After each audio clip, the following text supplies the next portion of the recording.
This is going to be a pretty short recording as we finish off Module 4. But now we're talking about everything we've done. Now let's put it all together. What does it look like and what is the care plan? So every patient must have a care plan for them to be billable under CCM. That is very vital.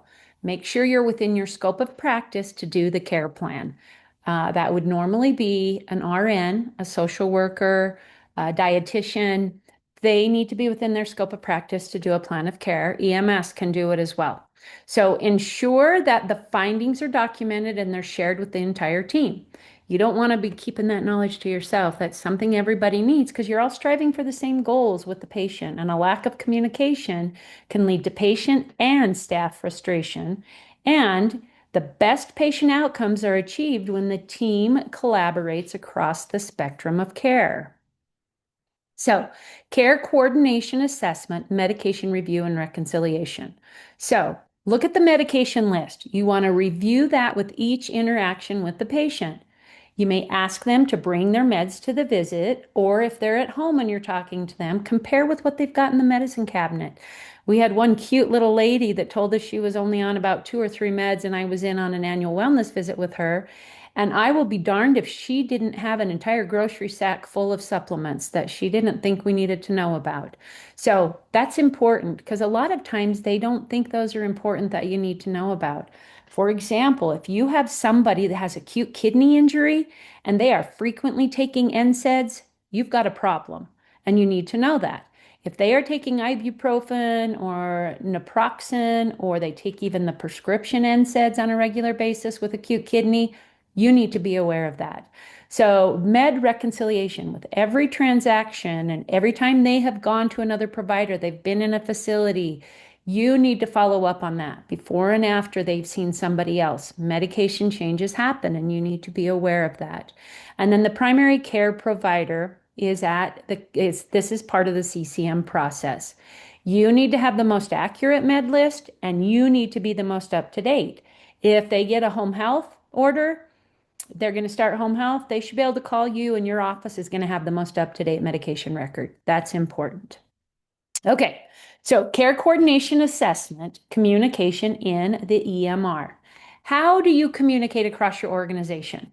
Do you have Epic and inside there you do a note to somebody else? Do you have Cerner and inside there you have internal communication or whatever they're called? You need to know what that looks like in your organization, and you need to be sure that everyone who's part of this program has access to that. So it's interesting that, for example, we have one organization we work with, and the pharmacist does 3 different roles within her pharmacy, and she has to log in under 3 different logins to have access to everything she needs. That doesn't make any sense to me, but I'm just telling you that can happen. So then you need to be able to have communication, excuse me, excuse me, with patient, excuse me, and family.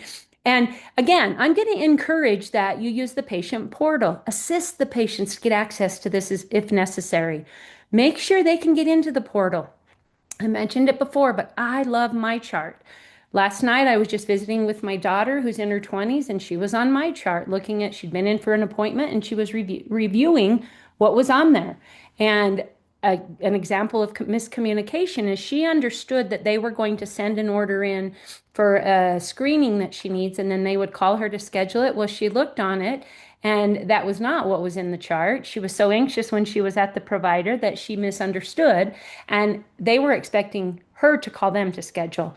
So I'm just saying that MyChart or whatever patient portal you have, please utilize them.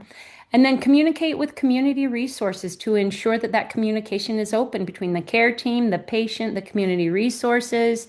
Obviously, you're not going to disclose information you don't need to be disclosing, but if they have housing assistance, help them out with that. Give them what you can. And again, we're not saying that you need to duplicate your charging. Please, please do not duplicate your charging. Generally, your official documentation will be in your big EMR. And if you have a second platform where you are tracking time or keeping track of your care coordination, a lot of times the facilities we work with will put in there in the care platform, a CCM visit, documentation in, or CCM phone call, CCM follow-up, whatever, documentation is in the EMR.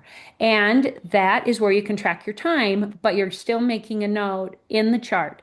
Majority of the times, your providers are only going to go to the EMR, Cerner, Epic, APSI or CPSI, Allscripts, whatever it is you use, Meditech.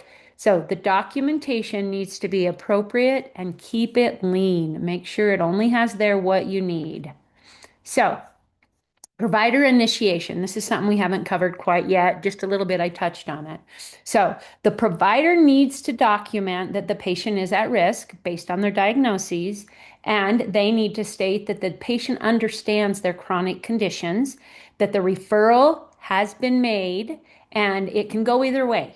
That the care coordinator talked to the provider and said, hey, I think this is a good patient, or it can be the provider talked to the care coordinator and said, hey, get this patient enrolled. Either way, I think those are great ways to do it. And we actually see it going a lot of times from an annual wellness visit that is nurse driven to the provider to say, hey, we need them on CCM. Then you need to have the coordinator documents the referral, gets the consent, and you're also documenting that you educated the patient on the program and on the financial responsibility of it, and that there is a risk of functional decline if the patient does not have this program. Now, that does not mean that the provider is always the one putting the note in. It could be a simple thing as the care coordinator. Thank you, Dr. Smith, for referring Jimmy Joe to me.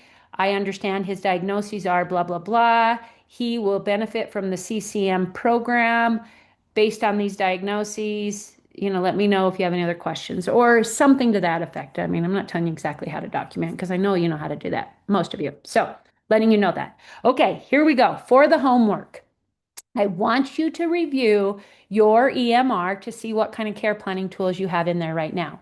I do not expect that you will be doing an inpatient care plan for one of your CCM patients. Okay, that makes no sense. The goals are far different and it'll be far shorter. Okay, so can you easily print the care plan? Check that out and see if you can. What internal communications are currently used in your facilities? How does a doctor know if you need to get a message to him? How does the provider know if you've gotten a phone call from a patient and the provider needs to follow up?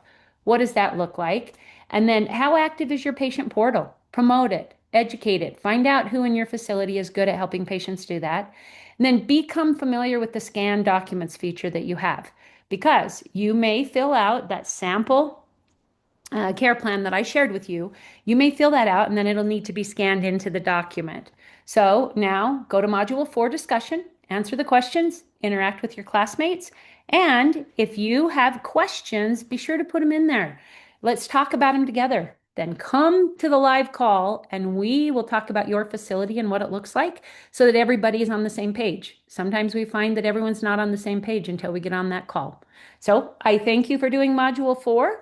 And please come back. We only have one more module. We're making it. We're there. You're so close. And I hope that you're learning so much about the benefits of care coordination and what it will look like when you do it successfully at your clinic.